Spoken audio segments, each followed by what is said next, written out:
తమ్ముడు తమ్ముడు దగ్గర రాదు స్టాండ్ వేసుకుంటా ప్లీజ్ నువ్వు బ్యాక్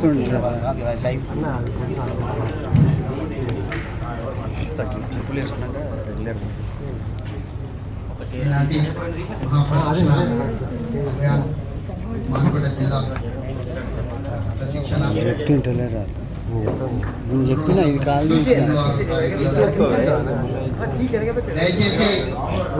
దయచేసి ఎవరు కూడా మాట్లాడకూడదు. ఇది ప్రశిక్షణ శిబిరం, మీటింగ్ కాదు. పత్రికా సోదరులకు అందరూ కూడా సహకరించాలి దయచేసి. తీసుకుంటారా మళ్ళీ ఉల్టా ప్రశిక్షణ అభియాన్ కార్యక్రమానికి చేసినటువంటి గౌరవనీయులు ఎవరు చెప్పాలి నేను అధ్యక్షుడు భారతీయ జనతా పార్టీ రాష్ట్ర అధ్యక్షుడు ఎన్ రామచంద్రరావు గారికి వేదికపై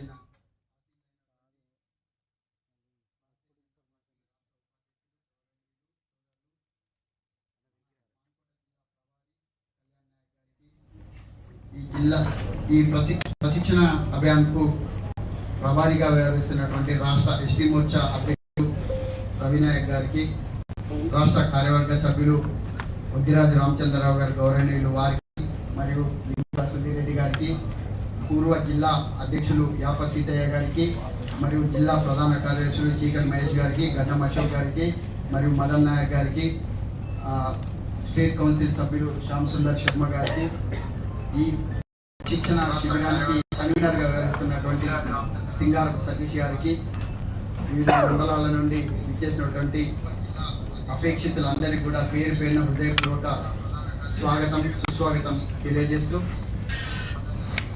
మిత్రులారా, భారతీయ జనతా పార్టీకి ఒక సాంప్రదాయం ఉంది.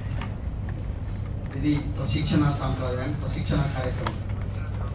ఇది కార్యకర్త నిర్మాణం చేసే కార్యక్రమం. రాష్ట్రీయ స్వయం సేవక్ సంఘ్ ఏదైతుందో వ్యక్తి నిర్మాణం చేస్తే, భారతీయ జనతా పార్టీ ప్రశిక్షణలో కార్యకర్త నిర్మాణం చేస్తుంది. ఇది క్షేత్ర స్థాయి నుండి అఖిల భారత స్థాయి వరకు కూడా ఈ ప్రశిక్షణ కార్యక్రమం ఉంటుంది. అఖిల భారత అధ్యక్షుల నుంచి మొదలు పెడితే బూత్ అధ్యక్షుల వరకు ప్రతి ఒక్కరు కూడా ఈ ప్రశిక్షణలో పాల్గొంటారు. వారి వారి స్థాయిలో వారి వారి ప్రశిక్షణ కార్యక్రమాల్లో పాల్గొంటారు. మనం కూడా ఇవాళ గతంలో మండల ప్రశిక్షణలు పూర్తి చేసుకున్నాం. ఇప్పుడు జిల్లా స్థాయి ప్రశిక్షణ కార్యక్రమాన్ని మనం ఇవాళ చేసుకుంటున్నాం.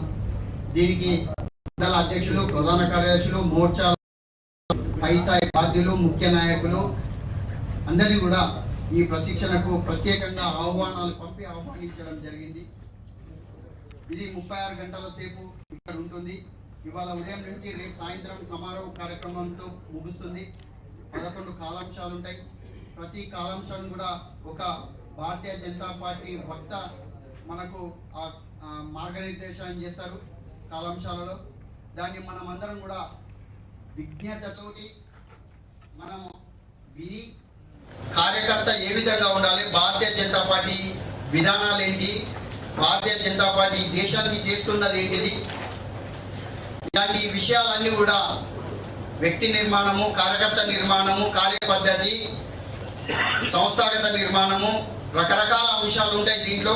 వీటన్నిటిని కూడా మనం అందరం కూడా తెలుసుకొని ఆ విధంగా నడుచుకుంటూ కార్యకర్తలం అందరం కూడా పార్టీని బూత్ స్థాయిలో పటిష్టం చేసి ఈ భారతీయ జనతా పార్టీని తెలంగాణ రాష్ట్రంలో రానున్న రోజుల్లో అధికారం దిశగా పయనించే విధంగా మనం అందరం కూడా పనిచేసే కర్మాగారమే ఇవాళ ఈ ప్రశిక్షణ కార్యక్రమం అని మీ అందరికీ తెలియజేస్తున్నాను.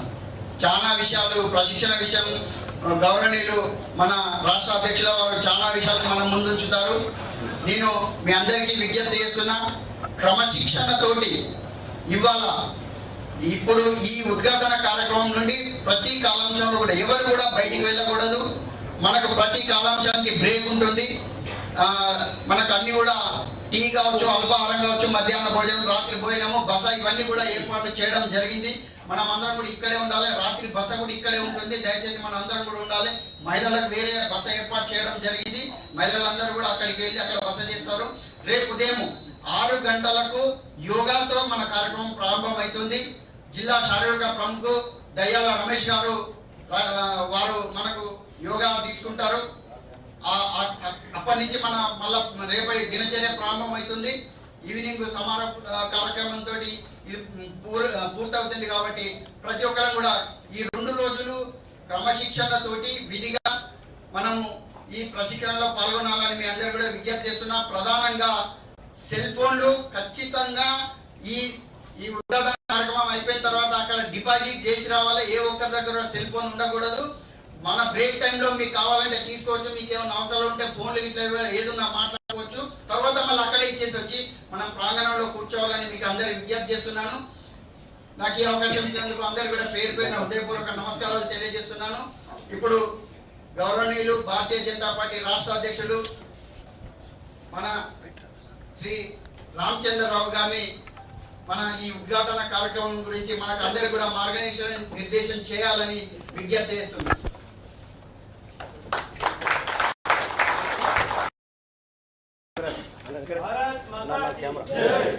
మహబూబ్నగర్ జిల్లా మహబూబాబాద్ మానకోట జిల్లా అధ్యక్షుడు వల్లభ వెంకటేశ్వర గారు, అదేవిధంగా నాయక్ గారు రాష్ట్ర ఉపాధ్యక్షుడు, అదేవిధంగా మా ట్రైబల్ మోర్చా అధ్యక్షుడు రవి నాయక్ గారు, కొద్దిగా అందరికీ కూడా, ఎందుకంటే సమయం కూడా చాలా ఎక్కువైంది. ఇప్పటికే 10 గంటలకు మనం మొదటి క్లాస్ ఉంది, 10:30 దాటింది. కాబట్టి వేదిక అందరికీ కూడా పేరు పేరు నమస్కరిస్తూ ఇక్కడ విచ్చేసినటువంటి యొక్క మిత్రులకు, మీడియా మిత్రులకు, కార్యకర్తలకు అందరికీ కూడా ఈ యొక్క 2 రోజులు జరిగిపోయేటటువంటి ఒక శిక్షణా తరగతిలో మీరు పాల్గొన్నందుకు ముందుగా మీ అందరినీ కూడా అభినందిస్తున్నాను. ఎందుకంటే ఈ యొక్క అవకాశం అందరికీ రాదు. జిల్లాలో ప్రముఖమైనటువంటి నాయకులకు, కార్యకర్తలకు రేపు పార్టీ కార్యక్రమాన్ని, పార్టీ సిద్ధాంతాన్ని ప్రజల్లో తీసుకోపోవాల్సిన వాళ్ళకే ఈ యొక్క అవకాశం దొరుకుతుంది. ఇది 12 అంశాలతో కూడినటువంటి ఒక 2 రోజుల పాటు జరుగుతున్నటువంటి ఈ కార్యశాలలో మనందరికీ కూడా అనేక అంశాలపైన, అనేక విషయాలపైన ఒక అవగాహన కలిగించి మన వక్తలు తద్వారా మనం ప్రజల్లో ఆ ఒక అంశాలతో పోయి ప్రజలకు విషయాల్ని చెప్పేటటువంటి ప్రయత్నం చేయడానికి ఈ కార్యక్రమం పెట్టుకుంటూ జరిగింది. ప్రతి 3 సంవత్సరాలకు ఈ యొక్క వర్క్షాప్ జరుగుతుంది. మంది ప్రతి 3 సంవత్సరాలు చాలామంది రెండోసారి, మూడోసారి వచ్చిన వాళ్ళు కూడా చాలామంది ఉన్నారు. చాలామంది అనుకుండొచ్చు, నేను గత సంవత్సరం పోయినా కదా, నేను మండలది పోయినా కదా, దీనికి ఏంటి అనేది. కానీ రాజకీయాల్లో ప్రతిరోజు, ప్రతి నెల మార్పులు ఉంటూనే ఉంటాయి. కొన్ని అంశాలపైన వైఖరి కూడా మారుతుంటుంది పార్టీది. ఈరోజు మనం సాంకేతికమైన యుగంలో ఉన్నాం. మనం ఆర్టిఫిషియల్ ఇంటెలిజెన్స్ ఈరోజు మొత్తం దేశవ్యాప్తంగా కూడా వ్యాపిస్తున్న విషయాన్ని మనం చూస్తున్నాం. కాబట్టి అటువంటి అన్ని యొక్క నేపథ్యంలో సమాజంలో, దేశంలో మార్పు జరుగుతూ ఉంటాయి. ఆ మార్పులు అనుగుణంగా, దానికి అనుగుణంగా భారతీయ జనతా పార్టీ కార్యకర్తలు కూడా మార్పులు జరుగుతూనే ఉంటాయి. మనం మారుతూ ఉండాలి అనే విషయాన్ని కూడా మనం గుర్తించాలి. 2 విషయాలు మీకు చెప్తాను. మేము గతంలో పార్టీలో చేరినప్పుడు ఇట్లా శిక్షాతరంలో జరిగినప్పుడు ఈ సెల్ ఫోన్ బయట పెట్టండి ఇవన్నీ లేవు. ఎందుకంటే సెల్ ఫోనే లేవు కాబట్టి. కానీ ఇప్పుడు సెల్ ఫోన్లు ఉన్నాయి. అప్పుడు మేము ఏదైనా మీటింగ్ పెట్టాలంటే వ్యక్తి సైకిళ్ళ మీదనో, స్కూటర్ల మీద పోయి కార్యకర్త దగ్గర పోయి కరపత్రాలు ఇచ్చి ఇంటింటికి తిరిగి కార్యకర్తలు పిలిపించి అక్కడ మేము మీటింగ్ పెట్టుకున్నాను. కానీ ఇప్పుడు అట్లా కాదు. కార్యకర్తలకు కరపత్రాలు అవసరం లేదు. వాట్సాప్ చాలు, వీడియో మెసేజ్ చాలు, ఇవన్నీ అయిపోతూ ఉన్నాయి. చూడండి ఎంత మార్పు జరుగుతూ ఉన్నది. సాంకేతికమైన మార్పుని పార్టీ పెరుగుదలకు ఈ విధంగా మనం వాడుకోవచ్చు. నిజంగా ఈ యొక్క సాంకేతికమైన మార్పుతో పార్టీ కార్యకర్తలు కూడా కొంతవరకు అవగాహన చాలా దాంట్లో కలిగించవచ్చు. కానీ మానవ సంబంధాలు పోతా ఉన్న విషయాన్ని కూడా మనం గుర్తించాలి. నేను మిమ్మల్ని అందరినీ కోరుతా ఉన్నాను, ఈరోజు ప్రపంచంలో ఏదైనా మంచి ఒక సమాజాన్ని నిర్మాణం చేయాలన్నా, పార్టీలో కార్య వ్యవస్థను నిర్మాణం చేయాలంట మనకు మానవ సంబంధం చాలా ఇంపార్టెంట్. ఏదో వాట్సాప్ పెట్టినాం కదా అయిపోయింది కదా నా పని అట్లా కాకుండా మనం వ్యక్తితో పర్సనల్గా మాట్లాడి కార్యక్రమం గురించి చెప్పి మనం కూడా కలిసే ప్రయత్నం చేసి పరస్పర ఒక స్నేహ సంబంధాలు కూడా మనకు కొనసాగించాల్సిన అవసరం ఉన్నది. లేకపోతే కార్యకర్తల మధ్యన గ్యాప్ పెరిగే అవకాశాలు ఉంటాయి, కార్యకర్తల మనస్పర్ధలు పెరిగే అవకాశాలు ఉంటాయి. సోషల్ మీడియా ద్వారా వచ్చేటటువంటి అన్ని అవలక్షణాలు మన పార్టీ కూడా రుద్దే అవకాశాలు ఉంటాయి. కాబట్టి మనం వ్యక్తిగతంగా చాలా వరకు కలిసేటటువంటి ప్రయత్నాల్లోనే మనం ఉండాలి అని చెప్పేసి కూడా మీ అందరికీ తెలియజేస్తున్నాను. ఇది చాలా ముఖ్యమైనటువంటి అంశం ఈరోజు మనకు. ఎందుకంటే నేను చాలా కాలం చూస్తున్నాం, మనం మీటింగ్లో వర్చువల్ మీటింగ్స్ అయితే ఉన్నాయి, అది అవసరం కూడా. ఒక్కోసారి టెలికాల్స్ ఉంటాయి, టెలికాల్లో అవతల ఎవరున్నా మనకు తెలియదు, వీడియో కాల్లో అంత వీడియో బంద్ ఉంటుంది. కాబట్టి ఎవరు ఏంది అనేది మనకు తెలవాలంటే కూడా కార్యకర్తలు తిరగాల్సిన అవసరం ఉన్నది. ఇప్పుడు ఈ యొక్క కార్యశాల అయిన తర్వాత మనం కూడా ప్రజల్లో పోయేటప్పుడు వ్యక్తిగతంగా మనం ప్రజల దగ్గర పోయి మన అందరం కూడా ఈ పార్టీ కార్యక్రమాన్ని, పార్టీ యొక్క సిద్ధాంతాలు చెప్పాల్సిన అవసరం ఉన్నది. పార్టీ సిద్ధాంతం కూడా మనకు ముఖ్యం. ఎందుకంటే భారతీయ జనతా పార్టీ ఒక సిద్ధాంతపరమైన పార్టీ, ఒక సిద్ధాంతం మీద ఆధారపడిన పార్టీ, సిద్ధాంతంతో కార్యకర్తల పార్టీ, కార్యకర్తల ద్వారా మన ప్రజల పార్టీ. అంటే బీజేపీ ఇది cadre based, ideological based, mass based party అనేది మనం తీసుకోవాలి. గతంలో క్యాడర్ ఉంటుండే, సిద్ధాంతం ఉంటుండే, కానీ ప్రజల్లో బలం తక్కువ ఉంటుండే. కానీ ఈరోజు ప్రజల్లో బలం పెరిగింది భారతీయ జనతా పార్టీకి. గతంలో తెలంగాణ, ఆంధ్ర మీరు రెండు కూడా అప్పుడు ఉమ్మడి రాష్ట్రంలో ఉన్నప్పుడు ఇక్కడ బీజేపీ అంటే చాలామంది తెలియదు. అప్పుడు మేము గ్రామాలలో మెంబర్షిప్ క్యాంపెయిన్ పోయినప్పుడు ఇదేం పార్టీ అనేది అడిగేవాళ్ళు. కానీ ఇప్పుడు అట్లా లేదు పరిస్థితి. మేము బీజేపీలో చేరుతామనేది ప్రజలే మన దగ్గరకు వస్తున్నారు. సార్ మేము మెంబర్షిప్ తీసుకుంటాం, మా మెంబర్షిప్ అనేది. అంటే పార్టీ కూడా పెరిగింది. ఇక్కడ పార్టీలో ఎలక్షన్స్లో ఉన్నటువంటి ఒక మనకు ఫలితాలు కూడా మన ఒక పక్షాన చాలా వస్తూ ఉన్నాయి. ఇటువంటి ప్రాంతాల్లో కూడా బీజేపీ తెలవని ప్రాంతాల్లో కూడా ఈరోజు మనం ఎంపీటీసీలు గెలుస్తున్నాం, జెడ్పీటీసీలు గెలుస్తున్నాం, సర్పంచ్లు గెలుస్తున్నాం, మున్సిపల్ వార్డు మెంబర్స్ గెలుస్తూ ఉన్నాం. మన ఓటు శాతం పెరుగుతూ ఉన్నది. ముఖ్యంగా తెలంగాణలో మనం ఒకవేళ చూస్తే తెలంగాణ ప్రజలు కూడా ఈరోజు భారతీయ జనతా పార్టీ వైపు చూస్తూ ఉన్నారు. నేను నిన్న కూడా ఒక పత్రికా విలేకరుల సమావేశం చెప్పాను. తెలంగాణ ప్రజలు తెలంగాణ వచ్చిన తర్వాత బీఆర్ఎస్కి ఒక అవకాశం ఇచ్చారు. సరే అప్పుడు టీఆర్ఎస్ ఉండే వాళ్ళు ఏమనుకో తెలంగాణ మీద ప్రేమ తగ్గింది కాబట్టి మార్చినట్టు మేము అనుకుంటున్నాం. బీఆర్ఎస్ పెట్టిన తర్వాత ఈరోజు 10 సంవత్సరాలు పరిపాలించిన తర్వాత తెలంగాణ ప్రజలు ఏ ఆకాంక్ష కోసమైతే తెలంగాణ తీసుకొచ్చినామో, ఏ నీళ్లు, ఏ నిధులు, ఏ నియామకాల కోసమైతే తెలంగాణ తీసుకొచ్చినామో దాని అనుగుణంగా బీఆర్ఎస్ పార్టీ పనిచేయలేదు. కాబట్టి ఆ పార్టీని మార్చి మరి వేరే పార్టీ కాంగ్రెస్ పార్టీకి వెళ్ళడం జరిగింది. మరి ఇది కాంగ్రెస్ పార్టీ చేస్తున్నది ఏంది? ఈరోజు కాంగ్రెస్ పార్టీ బీఆర్ఎస్ పార్టీ చేస్తున్నటువంటి వారి యొక్క అడుగుజాడలు నడుస్తూ అవినీతి, నిర్లక్ష్యము, పరిపాలన గాలికి వదిలేసి ఈరోజు మాట్లాడుతూ ఉన్నారు. ఈరోజు తెలంగాణ రాష్ట్రంలో ఏ ఒక భాగం, ఏదైతే సమాజంలో ఎవరు సంతోషంగా ఉన్నారో ఒకసారి నేను కాంగ్రెస్ ప్రభుత్వం అడుగుతూ ఉన్నాను. ఇటు విద్యార్థులు సంతోషంగా లేరు, ఇటు రైతులు సంతోషంగా లేరు, ఇటు వృద్ధాప్యంలో ఉన్నటువంటి పెన్షన్ రాక వాళ్ళు సంతోషంగా లేరు, బీద వాళ్ళకి ఇల్లు ఇస్తా అని చెప్పి ఇల్లు లేని వాళ్ళు సంతోషంగా లేరు. ఏ వర్గం సంతోషంగా ఉందని చెప్పేసి నేను టీఆర్ఎస్ పార్టీ, అదే మన కాంగ్రెస్ పార్టీ అడుగుతా ఉన్నాను. మీ పరిపాలనలో ఎవరు సంతోషంగా లేరు కాబట్టి మిమ్మల్ని మార్చారు. ఈరోజు కాంగ్రెస్ పార్టీ కూడా ఏ వర్గం కూడా ఈరోజు సంతోషంగా లేదు. రుణమాఫీ అన్నారు, రైతులకు ఎంత రుణమాఫీ అయిందని చెప్పేసి కూడా ఈరోజు కాంగ్రెస్ ఒక ప్రభుత్వాన్ని ప్రజలు అడుగుతూ ఉన్నారు. ఈరోజు ఫీ రీఎంబర్స్మెంట్ అన్నారు. ఫీ రీఎంబర్స్మెంట్ 10,000 కోట్ల బకాయి ఉన్నది ఈరోజు ఫీ రీఎంబర్స్మెంట్ మీద. మరి ఏం చేస్తుంది ప్రభుత్వం అని చెప్పి అడుగుతూ ఉన్నారు విద్యార్థులు. ఉద్యోగాలు ఇస్తామని చెప్పారు, జాబ్ క్యాలెండర్ ప్రకటిస్తామని చెప్పారు. ఎక్కడుంది ఆ జాబ్ క్యాలెండర్? ఎక్కడుంది ఆ ఫీ రీఎంబర్స్మెంట్? కాబట్టి అన్ని వర్గాల్లో ఈరోజు ప్రజలు చాలా అసంతృప్తితో ఉన్నారు. రైతు బంధు అన్నారు, రైతు బంధు లేదు, రైతు భరోసా లేదు. వృద్ధాప్యం అనేటువంటి వాళ్ళకు పెన్షన్లు లేవు. ఇవన్నీ కూడా ఈరోజు ప్రజల్లో ఆలోచిస్తున్నటువంటి అంశాలు ఇవి. కాబట్టి 2 పార్టీలు తెలంగాణ ప్రజలు చూశారు కాబట్టి, ఈ 2 పార్టీలు చూశారు కాబట్టి, కేంద్రంలో భారతీయ జనతా పార్టీ ప్రభుత్వం చూశారు కాబట్టి, కేంద్రంలో ఉన్నటువంటి భారతీయ జనతా పార్టీ ప్రభుత్వం మనం రాష్ట్రంలో కూడా తీసుకువస్తే కాబట్టి తెలంగాణ ప్రజలు బీజేపీ వైపు చూస్తున్నారనే విషయాన్ని మనం గుర్తుపెట్టుకోవాలి. మనం దానికి తయారు కావాల్సిన అవసరం ఉన్నది. ఈరోజు నరేంద్ర మోదీ గారి యొక్క 12 సంవత్సరాలు కాల ఈరోజు మనం పీరియడ్ కంప్లీట్ అయింది. ఇంకా 3 సంవత్సరాలు ఉన్నది 3 కానీ ఈ 12 సంవత్సరాలు ఎందుకు చెప్తున్నానంటే, ఒక ఎన్నుకోబడ్డ ప్రధానమంత్రి ఈ దేశానికి లాంగెస్ట్ పీరియడ్ అంటే అతి ఎక్కువ కాలంగా పనిచేస్తున్నటువంటి నరేంద్ర మోదీ గారు. అంతకుముందు జవహర్లాల్ నెహ్రూ గారు 6 సంవత్సరాలు వారు నామినేటెడ్ పరిస్థితిలో స్వాతంత్రం వచ్చిన తర్వాత ఎన్నికలు కాకముందు interim prime minister, not elected prime minister.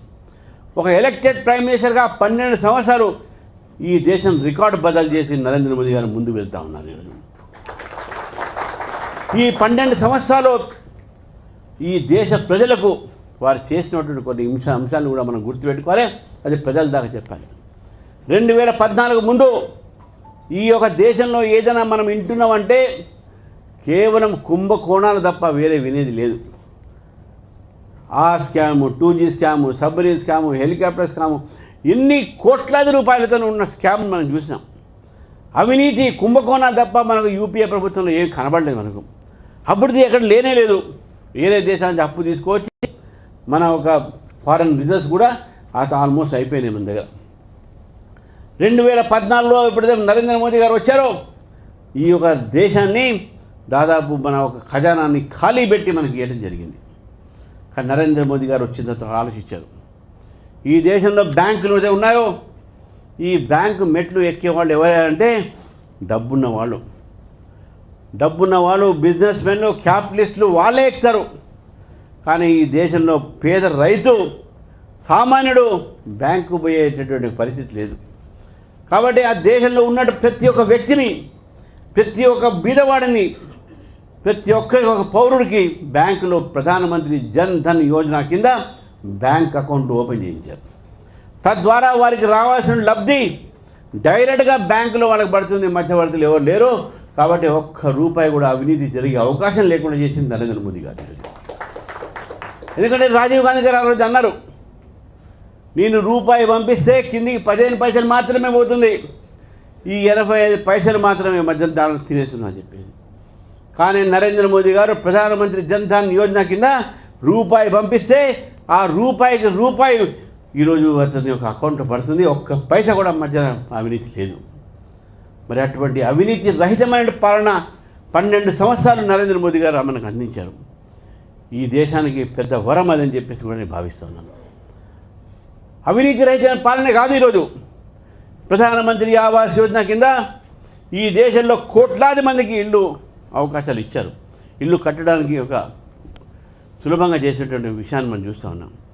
కానీ మన రాష్ట్రంలో ఇందిరమ్మ ఇల్లు అని చెప్పి డబుల్ బెడ్రూమ్ అని ఎంతమందికి వచ్చినా ఇల్లు అని చెప్పేసి కూడా ఈరోజు మనం అడగాల్సిన అవసరం ఉన్నది. ఈరోజు పేరుకు మాత్రం డబుల్ బెడ్రూమ్లు, ఇందిరమ్మ ఇళ్ళు, మరి డబ్బులు ఇచ్చేది మళ్ళీ కేంద్ర ప్రభుత్వమే. దీంట్లో మనం పంపిస్తున్నటువంటి ప్రధానమంత్రి ఆవాస్ యోజన సంబంధించినటువంటి నిధుల్ని ఈరోజు డబుల్ బెడ్రూమ్ కింద బీఆర్ఎస్ పార్టీ అయితే ఇందిరమ్మ ఇళ్ళ కింద కాంగ్రెస్ పార్టీ దాన్ని దారి మళ్లిస్తున్న విషయాన్ని మనం గుర్తుపెట్టుకోవాలి. ఈరోజు రైతులు అయితే బాధపడతా ఉన్నారో, పంట నష్టమైతే వాళ్ళకు బీమా ఉండాలంటే ప్రధానమంత్రి ఫసల్ బీమా యోజన ఈరోజు తెలంగాణలో అమలు పరచట్లేదు. ఈ 2 ప్రభుత్వాలు, గతం ప్రభుత్వం ఇప్పుడు ప్రభుత్వం కూడా పరచట్లేదు. బీదవాడికి ఆరోగ్యం పాడైపోతే, ఒక హాస్పిటల్ పోవాలంటే డబ్బులు లేకపోతే ఆయుష్మాన్ భారత్ కింద 5 లక్షల దాకా ఈ యొక్క దేశంలో ఎక్కడైనా ట్రీట్మెంట్ తీయించుకుంటే ఉచితంగా 5 లక్షల రూపాయలు ప్రభుత్వం ఇస్తూ ఉంటే ఆ ఆయుష్మాన్ భారత్ తెలంగాణ ప్రజలకు దూరం పెట్టినటువంటి ప్రభుత్వాలు ఈ 2 కూడా. కాబట్టి ప్రధానమంత్రి గారు తీసుకొచ్చే పథకాలని తెలంగాణ ప్రజలకు దూరం చేస్తున్నది ఈ యొక్క ప్రభుత్వం. రేవంత్ రెడ్డి గారు అంటారు, నేను ఢిల్లీ పోతుంటాను, మాకు ఏమి ఇవ్వట్లే, గుండు సున్నా ఇచ్చిందని చెప్తున్నాడు. గుండు సున్నా వాళ్ళు ఇచ్చింది కాదు, మీ తలలో ఉన్నది గుండు సున్నా. మీకు తలకాయ లేదు కాబట్టి మీరు ఇట్లా మాట్లాడుతూ ఉన్నారు. నేను అడుగుతా ఉన్నాను ఈరోజు నేను ఇప్పుడే హైదరాబాద్ నుంచి ఇక్కడ దాకా వచ్చాను. నేను రోడ్డు బ్రహ్మాండమైనటువంటి ఒక జాతీయ రహదారుల మీద వచ్చాను. నేను ఈ జాతీయ రహదారుల నిర్మాణం చేసింది ఎవరా అంటే నరేంద్ర మోదీ గారు కాదా అని చెప్పేసి ఈరోజు తెలంగాణ ప్రజలను అడుగుతాను. నేను కాంగ్రెస్ పార్టీని అడుగుతా ఉన్నాను. నేను నిన్ననే 8,000 కోట్లతో జగిత్యాల నుంచి అనేక జాతీయ రహదారుల్ని ఈరోజు చేయడం జరిగింది. ఇప్పుడు గ్రీన్ ఒక హైవేస్ ఏమంటారు మీరు, గ్రీన్ ఫీల్డ్ హైవేస్ ఈరోజు ఈ ప్రాంతం అంతా కూడా కవర్ కాబోతూ ఉన్నది. ప్రజలకు గ్రీన్ వేస్ కాదే, అదేవిధంగా గ్రీన్ ఫీల్డ్ వేస్, హైవేస్ ఇవన్నీ కూడా ఇచ్చి ఈరోజు ఈ యొక్క తెలంగాణలో 32 జిల్లాలకు జాతీయ రహదారుల ద్వారా అనుసంధానమైన విషయాన్ని కూడా మనం గుర్తుపెట్టుకోవాలి. తద్వారా ఎంత అభివృద్ధి చెందిన విషయాన్ని గుర్తుపెట్టుకోండి. ఇదే జిల్లా పాత జిల్లాలో, ఉమ్మడి జిల్లాలో ములుగులో ట్రైబల్స్ కోసము ట్రైబల్ సెంట్రల్ యూనివర్సిటీ పెట్టింది నరేంద్ర మోదీ గారు కాదా అడుగుతా ఉన్నాను. బీబీ నగర్లో ఎయిమ్స్ కట్టింది నరేంద్ర మోదీ గారి ప్రభుత్వం కాదా? రామగుండం ఫర్టిలైజర్ ప్లాంట్ని ప్రోత్సహించింది నరేంద్ర మోదీ గారు కాదా? ఈరోజు పేద ప్రజలకు 5 కిలోల బియ్యం ఉచితంగా ఇస్తుంది నరేంద్ర మోదీ గారు కాదా?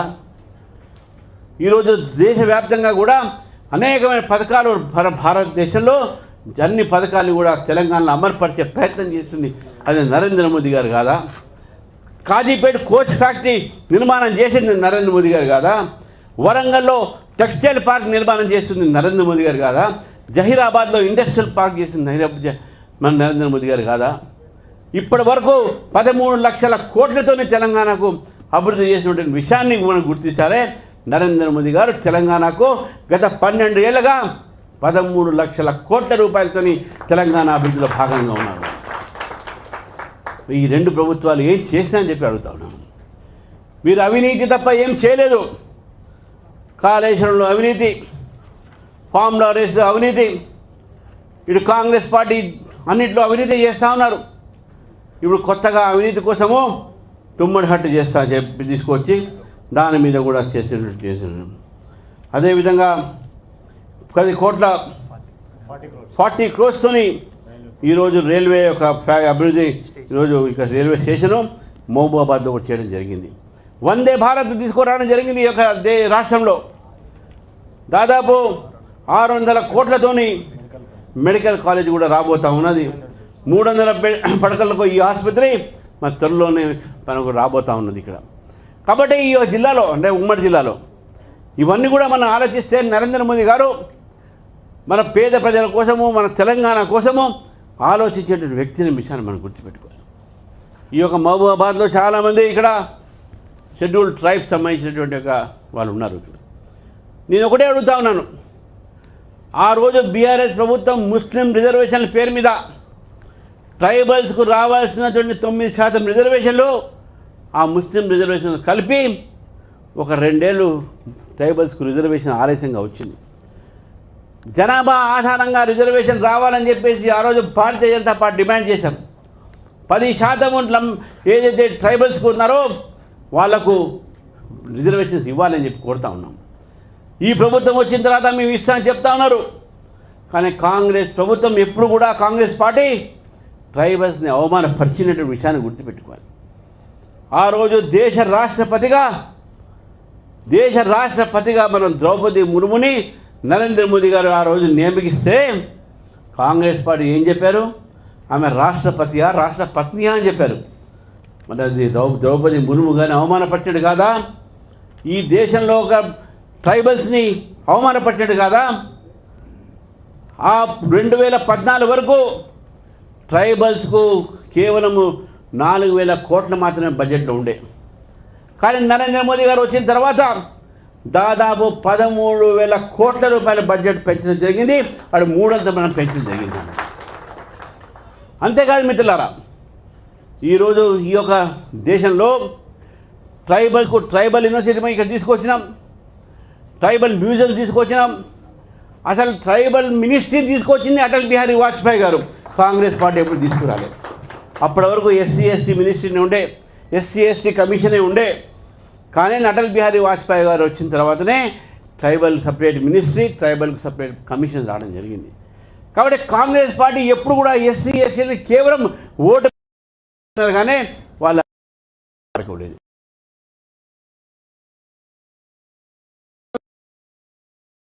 మార్కెట్లో తీసుకొచ్చి ధాన్యం తీసుకొచ్చే అమ్మటానికి కూడా పరిస్థితి లేదు అక్కడ.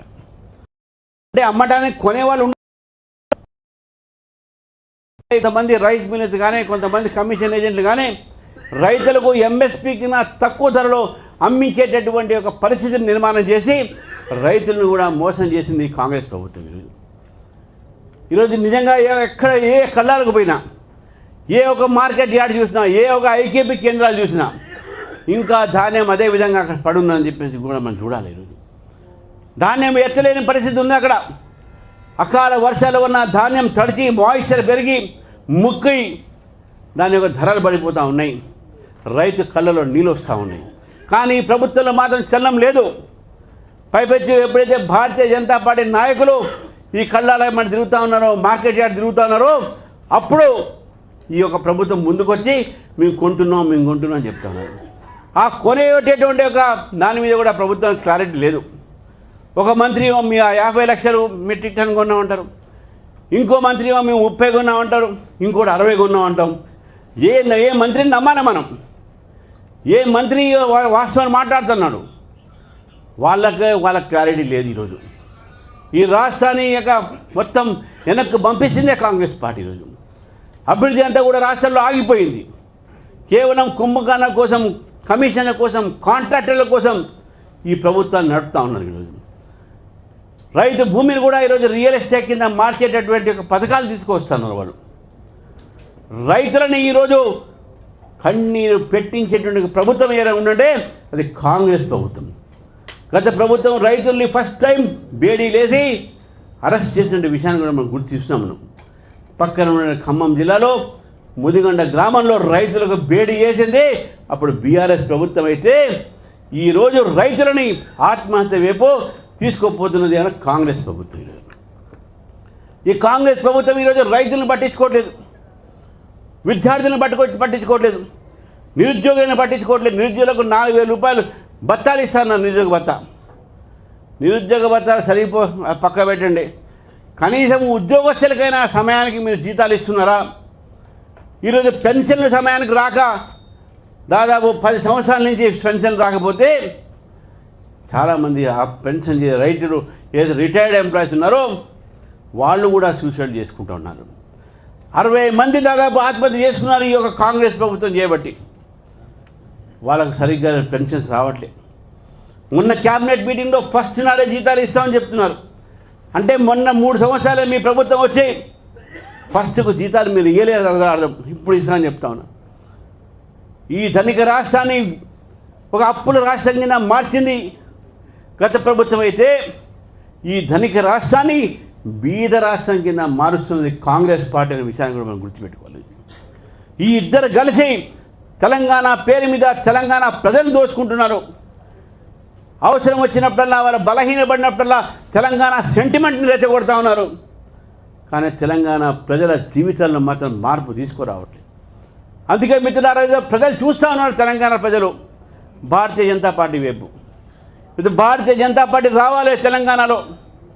భారతీయ జనతా పార్టీ ప్రభుత్వం వస్తే ఏ ఫలితాలైతే, అభివృద్ధి ఫలితాలైతే ఇతర బీజేపీ పాలిత రాష్ట్రంలో ఏ విధంగా అయితే ప్రజలు సంతోషంగా ఉన్నారో అటువంటి యొక్క పరిస్థితి తెలంగాణలో కూడా నిర్మాణం అవుతుంది. నేను మీ ద్వారా తెలంగాణ ప్రజలను కూడా కోరుతా ఉన్నాను. మీరు బీఆర్ఎస్కి ఒక అవకాశం ఇచ్చారు, కాంగ్రెస్ పార్టీకి ఒక అవకాశం ఇచ్చారు, ఒక్కసారి బీజేపీకి అవకాశం ఇచ్చి చూడండి, మీ జీవితంలో మార్పు చూడండి, తెలంగాణ అభివృద్ధి చూడండి అనే విషయాన్ని కూడా మీరు గుర్తు చేస్తా ఉన్నాను. నిజంగా ఈరోజు మార్పు అవసరం. 2 పార్టీలకు అవకాశం ఇచ్చారు మీరు, ఒక్కసారి బీజేపీకి అవకాశం ఇచ్చి చూడండి.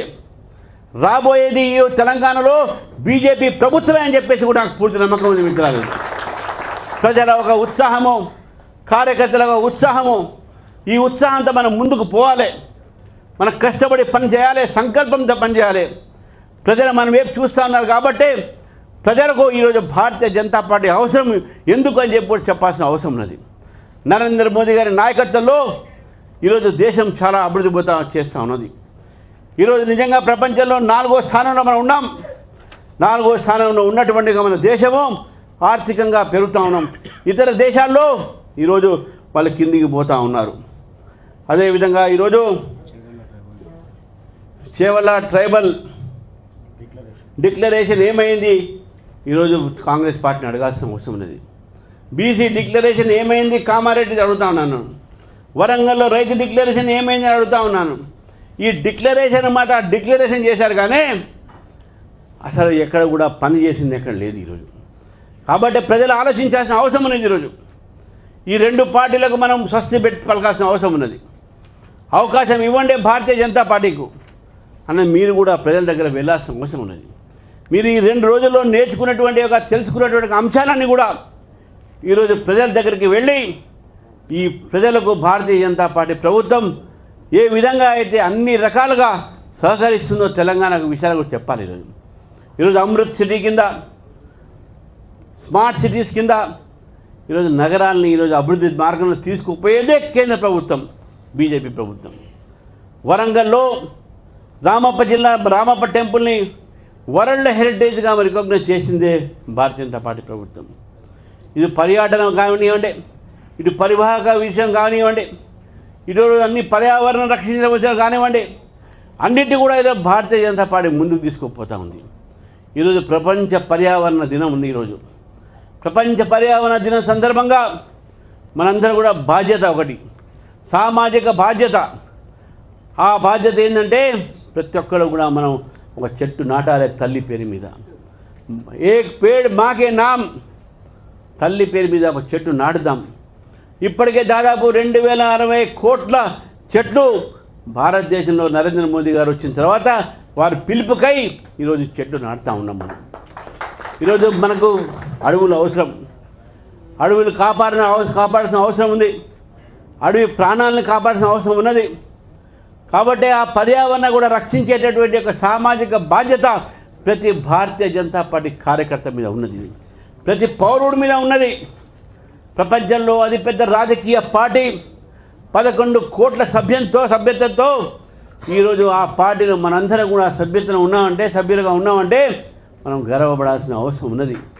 అదే పార్టీకి చెందినటువంటి నరేంద్ర మోదీ గారు ఈరోజు భారతదేశ ప్రధానిగా ఉండి ప్రపంచంలో మన ఒక తలని మనం గర్వంగా నిలిచిపెట్టేటటువంటి ఒక పరిస్థితి తీసుకొచ్చారంటే దేశమంతా కూడా నరేంద్ర మోదీ గారిని చూసి గర్వపడతామన్న విషయాన్ని కూడా మనం గుర్తుపెట్టుకోవాలి. కాబట్టి ఈరోజు ఈ రాష్ట్రానికి ఈ దేశం ఉంది రాజకీయ పార్టీ అంటే అది కేవలం భారతీయ జనతా పార్టీ. మహిళలు, యువకులు, విద్యావంతులు, చదువుకున్న వాళ్ళందరూ కూడా ఈరోజు ట్రైబల్స్ కానివ్వండి, దళితులు కానివ్వండి, రేపు రాబోయే రోజుల్లో భారతీయ జనతా పార్టీ మద్దతు పలకండి, కలిసి రండే భారతీయ జనతా పార్టీతోని తెలంగాణలో మార్పు తీసుకువస్తాం, తెలంగాణను మారుస్తాం, ఓ కొత్త రాజకీయ వరవరడిని మనం తెలంగాణలో మొదలు పెడదామని చెప్పి తెలియజేస్తూ మరి ఈ 2 రోజుల పాటు జరుగుతున్నటువంటి ఒక శిక్షణా కేంద్రంలో ఈ శిక్షణా తరగతులు కూడా మీ అందరూ కూడా అటెండ్ చేసి దయచేసి క్రమశిక్షణతో ఈ కార్యక్రమాన్ని ముందుకు తీసుకుపోవాల్సింది కోరుతూ ఈ అవకాశం ఇచ్చినటువంటి మహబూబాబాద్ జిల్లా మానకొండ జిల్లా అధ్యక్షుడు వెల్ల వెంకటేశ్వర గారికి వారి యొక్క బృందానికి ధన్యవాదాలు చెప్తున్నాను. భారత్ మాతాకి జై, జై శ్రీరామ్.